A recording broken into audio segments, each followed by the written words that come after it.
За дахиад солиолъё. Чулай, чулай. Гараад ирээ гэх нь. Лай гэхэлэр ирээрээ гэдэгтэй. Альвэ энэ гэдэг. Чу гарна. Чулай гараад ир. Та цун жаошили чулайла. Тэр цун асэс. Жаоши анги. Анги дотроос чулайла гараад ирлээ. За та хүн гэдэг дэлгүүр ханцтай эрэгтэй та байна тийм ээ. Цун жаошили анги дотроос дагавар нөхцөл дандаа үгнийхээ урдаа явдаг.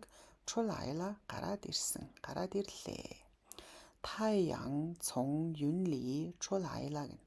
За таян нар цун асэс юнли үүлэн дотроос чулайла гараад ирлээ буюу үүлний цаанаас гараад ирлээ гэхээр ли орж ирж болдог байна.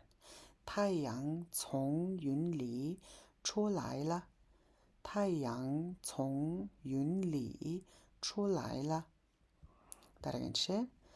Та цун баоли на чулай и чи би.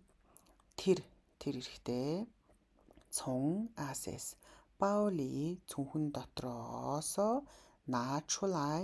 За на гараараа авахыг хэлдэг гэсэн тэ. Тэгэхээр аваад гаргаад ирлээ. Гаргаад ирлээ. И чи би нэг ширхэг үзэг. Үзэг харандааг чи гэж тоолдог гэсэн тийм ээ. Та чулай бангман тэр гарч ирээд тусалсан. Дажа хэн бүгдээрээ олуулаа түмнэрээ бүгдээрээ хэн маш их ганшээ талархсан та түнд. За шээ гэхээр баярлалаа. Ганшээ гэхээр талархах. Ганшээгийн ард хинт талархаад байгаа вэ гэ заавал хэлэх ёстой. Тэгэхээр бүгдээрээ түүнд маш их талархсан. За жишээ өгүүлбэр та өөрсдөө орчуулад үзээрэй. Өнөөдрийн үгс үг чулай гарч ирэх.